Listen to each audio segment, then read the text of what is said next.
कुछ डिस्कशन होने जा रहा है। जैसा कि आप लोग एग्ज़ाम दे चुके हैं और एग्ज़ाम दे लिए हैं, तो अब ये सोच रहे हैं कि करना क्या है, क्योंकि गार्जियन भी बहुत अच्छी तरीके से सजेस्ट नहीं कर पाते हैं। सबकी बात नहीं कर रहा हूँ, जो कम पढ़े लिखे लोग हैं तो नहीं कर पाते हैं, कि हमसे भी पूछते रहते हैं कि सर बाबू तो पढ़ लिया, इंटर कर लिया, हाई स्कूल कर लिया, क्या करा? तो उसी पर एक हमारे सामने होनहार स्टूडेंट जो कि टेक्निकल हैंड भी हैं, माशाल्लाह हमारे समाज में सामाजिक सेवा भी कर रहे हैं, और इनके बीच में आप लोगों के बातों को रखा जाएगा और वन बाय वन हर चीज़ों को डिस्कशन करना है कि आप लोगों को कौन सा स्ट्रीम, कौन सा ब्रांच अडॉप्ट करें, जिसकी वजह से आप लोगों को ज़्यादा फ़ायदा हो सके और ज़्यादा सोचना ना रहे और जॉब ओरिएंटेड भी हो। क्योंकि आदमी आज के दौर में कहते हैं कि अर्थ के बिना व्यर्थ है, ठीक है? यानी आदमी का पैसा मनी माइंडेड भी होना ज़रूरी है, क्योंकि बिना पैसे की कोई हकीकत नहीं है।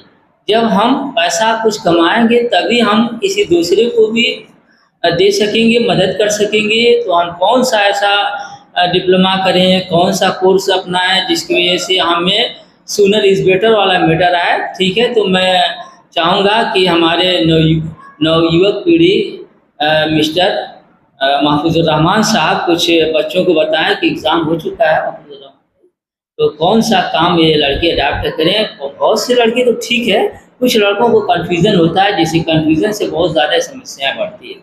तो इसके बारे में आप कुछ बताएं बच्चों को। सबसे पहले तो बहुत बहुत शुक्रिया, आपने फिर से मौका दिया, बुलाया। और रही बात एग्ज़ाम की, ख़त्म हो गया। और जैसे 10th वालों को तो कुछ खास उतना दिक्कत नहीं आती है कि वो चूज़ कर लेंगे, या 12th में मेनली कंफ्यूज होते हैं कहाँ जाएं, क्या करें। 10th में भी दिमाग लगाने वाले अगर लगाएं तो चीज़ें और बेहतर हो सकती हैं, लेकिन कई बार गलतियाँ हो जाती हैं। तो इंटरमीडिएट भी एक अच्छा मौका है। जैसे हम लोग पढ़ते थे तो 6th में गए तो ये होता था कि यही 6, 7, 8 अच्छे से पढ़ लो, नहीं तो फिर ज़िंदगी मतलब अगर इसमें ध्यान नहीं दे सब बर्बाद। 9th 10th में भी वही बात बोलते हैं, 11th 12th में भी, यहाँ तक कि ग्रेजुएशन में भी बोलते हैं कि उसके बाद भी ज़िंदगी सुधर सकती है। तो मौके हर जगह रहते हैं, तो जिनसे गलतियाँ हो जाती हैं वो हो जाती हैं। बट अगर अभी चूज़ करने का अगर मौका है तो सीधा सा, जैसे हम लोग पढ़ते हैं साइकोलॉजी में और एथिक्स में एप्टीट्यूड पढ़ते हैं। हर इंसान की अपनी एक सलाहियत होती है, बेशक उस सलाहियत को पहचानने की ज़रूरत है। खासकर माँ बाप पहचान नहीं पाते हैं। जैसे आजकल ऐसा होता है, जो जनरेशन अब चल रही है, जो नई नई शादियाँ और ये बच्चे पैदा होते हैं, तो माँ बाप सोच लेते पहले से ये वाला बेटा डॉक्टर बनेगा, ये इंजीनियर बनेगा, ये हाफिज बनेगा। बच्चा पैदा नहीं हुआ बन जाता है, तो पहले से सब डिसाइड कर देते हैं। तो ये एटीट्यूड माँ बाप का नहीं होना चाहिए। उन एटीट्यूड को खत्म करके माँ बाप को बच्चों का एप्टीट्यूड समझना चाहिए। अब एप्टीट्यूड क्या है? एप्टीट्यूड हर एक इंसान के अंदर अपनी एक सलाहियत होती है। अब जैसे सचिन तेंदुलकर सब कोई जानता है, अब सचिन तेंदुलकर के अंदर एक एप्टीट्यूड है क्रिकेट खेलने का। अब सचिन तेंदुलकर को बोलेंगे कि चेस खेलो, नहीं खेल पाए, नहीं, वही सलाहियत है। ऐसे एक मैथमेटिशियन है, वो मैथमेटिक्स में बहुत बेहतर है, लेकिन अगर उससे फिलॉसफी की बातें करेंगे तो उसको पल्ले नहीं पड़ेगी। कहीं कुल्हाड़ी जो है हाँ, पेड़ ही काट सकती, कपड़ा नहीं काटेगी। कैंची जो है पेड़ नहीं काटेगी, है ना? हाँ, तो इस तरीके से कपड़ा ही काटेगी। तो अलग अलग सलाहियत चूज करनी हो, चेक करना चाहिए कि बच्चे का एप्टीट्यूड क्या है। लेकिन हम लोग माँ बाप क्या करते हैं, पहले से बच्चे को थोप देते हैं कि तुमको यही पढ़ना है, और उसी के हिसाब से उसको मशीन बना देते हैं। आजकल के बच्चे इंसान बनने के लिए नहीं पढ़ते, मशीन बन जाते हैं और माँ बाप के सपनों के पीछे दब के रह जाते हैं। तो ऐसा बहुत हम लोगों ने भी देखा हम लोग के क्लास में कि NEET NEET NEET NEET biology करना है, नीट करना है, नीट करना है। और ऐसे लाखों, देखिए नीट की तादाद कितनी बढ़ गई बच्चों की, एकदम नीट हो गए, सब हो गए। तो ऐसे ही जो दौर चलता है उसी के पीछे बस माँ बाप भगाते हैं। अब डॉक्टर वहाँ जाएंगे, बहुत भीड़ है, देखेंगे बड़ा पैसा है, बच्चे को डॉक्टर बनाना है, बड़ी कमाई, ऐसे सपने डिसाइड होते। तो ये चीज़ नहीं करनी चाहिए। मेरा एकदम सीधा सा तरीका यही है कि पहले एप्टीट्यूड पहचाने, बच्चे की जो सलाहियत है उसको पहचाने। ऐसे एक मूवी आई थी, एग्जाम्पल हम दे सकते हैं, तारे ज़मीन पर, बड़ी खूबसूरत सी मूवी थी। बच्चे को माँ बाप खूब कोसते थे, और उसी में एक लाइन ये भी है कि जैसे माँ बाप होता है, कई बार बच्चों को कोसते रहते हैं, बेहतर परफॉर्म नहीं कर पाता। मान लीजिए हिस्ट्री में बेहतर परफॉर्म नहीं कर पा रहा, तो माँ बाप को लगता है बच्चे की गलती है, पढ़ ही नहीं रहा, इसीलिए तो नंबर नहीं आ रहे। तो उसी में ये लाइन है कि माँ बाप ऐसे इतना कोसते हैं, बच्चों को समझते नहीं, और जब इतना कोसते हैं कि बच्चे का दिल मर जाता है। वो एग्जाम्पल देता है उसमें एक आइलैंड का, वहाँ पर जब आदिवासियों को कोई ज़मीन खाली करनी होती थी खेती के लिए तो पेड़ को काटते नहीं थे, पेड़ के सामने जाके उनको खूब गालियां देते थे, बुरी बुरी बातें बोलते थे। पेड़ को सुन के मर जाता था, ज़मीन खाली हो गई, खेत तुमको मिल गया। वही बात माँ बाप करते हैं, नेगेटिव डालते हैं ना, बच्चे की परेशानी को नहीं समझ रहे हैं। वो ये नहीं देख रहे हैं कि हाँ अकबर पैदा हुआ था इस साल में, उसको क्यों नहीं याद है। उनको लगता है कि वो पढ़ता ही नहीं है, हो सकता है उसका दिमाग उस लायक ना हो सकता है उसको पेंटिंग में इंटरेस्ट हो। तो वही बात उस मूवी में दिखाएगी, बच्चा नहीं पढ़ पा रहा था, अरे जमीन पर इसमें पेंटिंग ही पर तो सक्सेस हो गया। तो फिर वही पेंटिंग उसकी खासियत थी। तो वही खासियत समझने की जरूरत है। बच्चे का अगर नीट में इंटरेस्ट ही नहीं है, बायोलॉजी में इंटरेस्ट ही नहीं है, मशीन बनाने में इंटरेस्ट है, तो नीट क्यों करवाना है, उसको इंजीनियरिंग में डालिए। बच्चे का इंजीनियरिंग में इंटरेस्ट नहीं है, बायोलॉजी में इंटरेस्ट है, जीव जंतु में, इंसानों में, तो नीट करवाइए। वही सलाहियत अगर इंसान पहचानेगा तो रास्ता चुनना आसान हो जाएगा। और माँ बाप का सबसे बड़ा फर्ज है, माँ बाप अगर चूज़ करें ये चीज़ या ध्यान दें तो बहुत से बच्चों की ज़िंदगी सुधर जाएगी। और एक जो सुसाइड रेट आजकल बढ़ रहा है कि सक्सेस नहीं मिली तो कोटा में बच्चे लटक गए, नीट करते करते सक्सेस नहीं मिली लटक गए, या इंजीनियरिंग कर रहे थे नहीं सफलता मिली लटक गए, तो वो सब चीज़ों से कहीं ना डिप्रेशन जो बढ़ता है ना, तो बोझ जो डालते हैं ना वही डिप्रेशन सुसाइड तक ले जाता है। हाँ, तो माँ बाप अगर ध्यान से देखें ना तो रूट कॉज वहीं पे है। अगर वो सही हो जाए तो बच्चे का दोस्त बन के उनसे पूछें, समझे कि तुम क्या चाहते हो, क्या पढ़ना है। आजकल तो ज़माना ये है, पहले जैसे 20 साल पहले अगर आपके ज़माने की भी अगर थोड़ा बहुत उनको नॉलेज हो, अगर सही हो, तो पहले मेनली यही होता था, डॉक्टर बनना है, इंजीनियर बनना है, पायलट बनना है, यही सारी बातें विचार होता था, यही होता था। आज के टाइम पे बहुत सारे ऑप्शन हैं, लेकिन लोग समझते नहीं। आज के टाइम पे कोई इंसान अगर वो कबड्डी में भी माहिर है ना, तो वो भी उसका प्रोफेशन बन सकता है। आज के टाइम पे कोई तेज दौड़ रहा है तो वो भी प्रोफेशन बन सकता है, रेसिंग में जाके ओलंपिक में जा सकता है। हर चीज में ऑप्शन है। तो माँ बाप को ये नहीं सोचना चाहिए कि वो कम है या ज्यादा है। ऐसे ही एग्जाम्पल ये भी है, माँ बाप एक हैं तो बच्चे ने बीएससी किया, अब बच्चा अब आगे एमए करना चाहता था, तो उनको लग रहा है कि बीएससी करके एमए क्यों करना है, पीछे क्यों जा रहे हो। हालांकि एमए करके तो बहुत सारे ऑप्शन है, आईएएस बन सकता है, उससे बड़ी कोई जॉब थोड़ी है दुनिया में, मतलब इंडिया में। तो समझ नहीं पाते हैं। मेरा तो यही कहना है कि माँ बाप समझें कि हर सलाहियत अपने आप में बहुत बड़ी है, उस सलाहियत को बस अगर बच्चा पकड़ के चले, वही सलाहियत उसको महान बना देगी। यानी कंसेप्शन आपका ये है कि बच्चे के टैलेंट को पहचाने। पेरेंट्स को चाहिए कि पहला उनका फर्ज बनता है कि हमको थोपना नहीं है किसी चीज़, हमको थोपना नहीं, बल्कि बच्चा क्या बनना चाहता है। और हमको ये भी देखना है, अगर रिलीजियस मैटर आता है तो वो भी देख ले भाई। हम मान लो हीरो बनेंगे, जाके अभिनेता बन जाएंगे, माँ बाप नहीं चाहते हैं, यहाँ तक तो समझ में आता है।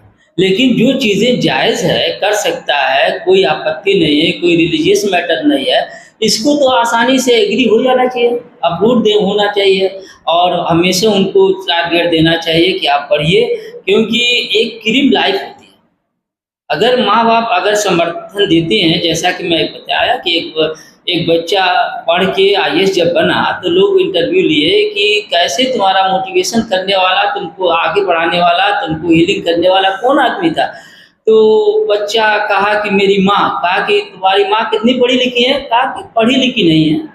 कहा कि ये कैसे हो सकता है। कहा कि ऐसे हो सकता है कि मेरे पेरेंट्स यानी मेरे बाप नहीं थे, मेरा कोई भी नहीं था, सिर्फ मेरी माँ थी, और मेरे साथ जो है बैठ जाती थी 1 बजे 2 बजे 3 बजे 4 बज जाता था स्टडी करने के लिए, और मैं कितनाओं कहता था कि अम्मी आप जाके सो जाइए। कहा कि नहीं बेटा, अकेले तुम पढ़ोगे। मतलब इस तरीके से आदमी को इमोशनल, ये जब इंटरव्यू हो रहा था तो आदमी इमोशनल हो जाता है। तो इस तरीके से एक मतलब जाहिल कह के मतलब अनएजुकेटेड औरत ने इस तरीके से अपने बेटे को मोटिवेट किया कि मतलब इस तरीके से पुल स्टार बना, इस तरीके से शाइनिंग किया कि वो मतलब ये कहते हैं कि कोई शर्त नहीं है कि मैं पढ़ा लिखा नहीं हूँ, बस माँ बाप का मोटिवेशन बहुत ज़्यादा है, और मोटिवेशन के साथ माँ बाप को अच्छा बनना चाहिए।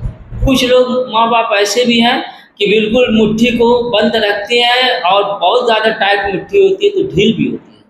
कुछ मैं एक आदमी के घर गया, कुछ काम था, तो कह रहे कि नहीं बाप नहीं अब्बू नहीं, जब आएंगे तभी काम होगा। अब मान लीजिए ये सब कोई मरहला नहीं, बच्चों को देना चाहिए कि अगर मैं ना रहूँ मतलब कोई तो हमेशा रहेगा नहीं, लेकिन एक दिन भी नहीं है तो कुछ बता के जाना चाहिए। अब घर में आग लग जाए तो अब्बू आएंगे तभी आग बुझाई जाएगी, ऐसा तो नहीं होना चाहिए। मतलब मैं चाहता हूँ कि बच्चों को आज के दौर में फॉर्म भरवाना है तो बच्चों से भरवाइए, कि पहले कुछ नहीं तो उसकी फोटो कॉपी निकलवा लीजिए, इसको भर के। ये सब हम लोग नहीं कहते हैं, और दूसरा आदमी जल्दी से भर देता है, उसको क्या है, करेगा तो ट्रेंड सीखेगा। करने की ज़रूरत है। कैसे सीखेगा? हम अधिगम पर ध्यान नहीं देते, लर्निंग पर ध्यान नहीं देते, सभी चीज़ों पर ध्यान देते हैं, लेकिन बच्चा कैसे सीखेगा? उसके लिए हमें बहुत ज़्यादा सॉलिड बनना पड़ेगा, बच्चों को टाइट करना पड़ेगा। हम अपनी ज़िंदगी बहुत ज़्यादा एक पेरेंट्स को पैसा वाला होना शर्त नहीं है, बल्कि एक आइडियल होना शर्त है। पैसा बहुत ज़्यादा कमा लेना, बहुत से ऐसे लाखेरे पड़े हुए हैं कि पैसा तो बहुत ज़्यादा है, लड़का कहीं ड्रिंकिंग करके इधर गिरा उधर गिरा, पैसा बर्बाद कर रहा है, बाप बेटा से परेशान, देश नेता से परेशान, हो कंडीशन। दुश्मन तो उतना परेशान नहीं जितना कि अपने बेटे से लोग परेशान हैं। तो मैं चाहूँगा कि पेरेंट्स अगर चाहते हैं कि हम खुश रहें, मेरा नाम हो और अपने खिदमत खल्क हो, इस्लामिक पॉइंट से या धार्मिक पॉइंट से या कोई भी धर्म का हो, हिंदू मुस्लिम हो, तो एक लायक बन के सामने आएँ ताकि अपने बच्चों को तरबियत कर सकें। हम कहने के लायक हो जाएंगे, खुद पान खाएंगे, कहें पान नहीं खाना चाहिए, कोई नहीं मानेगा, क्योंकि बाप खुद ही, भाई खुद ही खाता है, सभी कुछ कर रहा है, मुझे मना कर रहा है, इसमें कोई बेनिफिट है तब तो खा रहा है। तो हमको हर चीज़ों से बचना है, कुछ कुर्बानी देनी पड़ती है, बिना कुर्बानी दिए आज़ादी भी नहीं मिलेगी। अगर हम अपनी ज़िंदगी को स्वतंत्र आज़ाद बनाना चाहते तो हमको आज़ादी देना पड़ेगा। हमको ऐसी आज़ादी देना पड़ेगा कि हमको अपना वक्त निकालना, बच्चों में बैठना, बेटा क्या किए, दिन में क्या पढ़े, कैसे पढ़े, क्या प्रॉब्लम आए, किस तरीके से हल होगा, कैसे तुम्हारी हेल्प करें, तन मन धन जैसे कहो मैं तैयार हूँ, तब ना एक लड़का मैच्योर होगा। इस तरीके से मेरी बात तो इतनी ख़त्म होती है, बात तो बहुत लंबी हो जाएगी, तो आप इसको फिनिश करें, क्या मतलब एंड पर कुछ करना चाहें तो। नहीं, तो आपने जितना बोला वो फिनिश हो ही गया। एक पॉइंट मेरे माइंड में है, जैसे आपने रिलीजियस की बात की, तो जैसे कई बार जैसे मुस्लिम जो फैमिलीज होती हैं, तो कई बार होता है बच्चे को हाफिज बनाना चाहते हैं, ये तो अच्छा काम है, पूछना क्या है, पढ़ा देते हैं और शुरू से ही डाल देते हैं। तो यहाँ पे भी वो सलाहियत नहीं समझते। मेमोरी एक बहुत बड़ी चीज़ है, सबकी एक ऐसी नहीं होती। जी सर। तो अज्यूम कर लेते हैं कि बच्चे को हमने ज़बरदस्ती पढ़ा दिया, उसका वो सलाहियत नहीं थी, तो पढ़ाने के बाद नुकसान किसको होगा? क्योंकि उसका माइंड, उसकी मेमोरी वैसी है ही नहीं, बाद में भूल जाएगा, उससे बड़ा गुनाह हो गया। बेशक। इसलिए इसमें भी नहीं सोचना चाहिए कि वो तो अच्छा काम है, अल्लाह ताला जो है मदद करेंगे, वो तो ठीक है मदद करेंगे, लेकिन अल्लाह ताला ने हर चीज़ को प्रैक्टिकली जो है करने को बोला है। जैसे कि एक वो हदीस हमको एग्जैक्ट नहीं आज है, ऊँट बांधने वाली हदीस, कि बस दुआ करिए कि हाँ ऊँट जो है चोरी ना हो, खुला ऐसा नहीं होगा, पहले ऊँट को बांधिए कम से कम, फिर दुआ करिए कि हाँ वो चोरी ना हो। तो प्रैक्टिकली जो है चीज़ें करनी पड़ेंगी, ये नहीं कि हाँ दीनी काम है, हाफिज बनना है तो ठीक है, वो दिमाग कैसा भी वो सीख लेगा, याद रह जाएगा। ऐसे बहुत से सैकड़ों केसेस मिलेंगे हम लोग के आसपास भी, जो पढ़ के भूल जाते हैं। बेशक, जो आप एग्जाम्पल दी मेरे दिमाग में आया कि बहुत से हाफिज रहते हैं, मालूम ही नहीं तो हाफिज का कुरान, और बताते हैं इसकी बहुत पकड़ है। अगर कुरान का हाफिज हो गया, रिविजन नहीं किया, रिसाइट नहीं कर रहा, कुरान नहीं पढ़ रहा है, लोगों को नहीं सुना रहा है, कहीं जाके किसी को तरबियत नहीं कर रहा, तो उसकी हक तलफी हो जाएगी। हक तलफी से कुरान जिसको खींच लेगा तो जन्नत में बहुत बड़ी बात है। तो ये भी बातों को सोचना चाहिए कि हम हाफिज ही बनाएंगे, ठीक है बनाइए, अल्हम्दुलिल्लाह, अल्लाह ताला कबूल करे, लेकिन जो भी काम करें तो बच्चों के साथ उतना ही लगना पड़ता है। बच्चे के ऐसा ना हो कि बच्चे पे जबरदस्ती प्रेशर पड़े, वो प्रेशर पड़ेगा तो कुछ नहीं कर पाएगा। प्रेशर में कोई काम नहीं होता। मैं बाइक चलाता, कभी चला दिया, मतलब जब शुरू में प्रेशर पर चलाता था, चलती नहीं थी, और जब मुझे लगा कि प्रेशर नहीं बना के चलाना है तो बहुत हाईवी पर्सनालिटी के लोगों को बैठा के और बढ़िया चलते हुए अच्छा लूट चल रहा है, मतलब मोमेंट नहीं हो रहा है, तो कंट्रोल में चल रही है। तो आदमी को एक दिमाग का एटीट्यूड जो है फिक्स करना चाहिए कि हम जो भी काम कर रहे हैं सही कर रहे हैं, अल्लाह ताला की मदद शामिल हाल हो तो सक्सेस होना है इंशाल्लाह। इसी पर हम बात खत्म करते हैं। उम्मीद है कि बात समझ में आई होगी।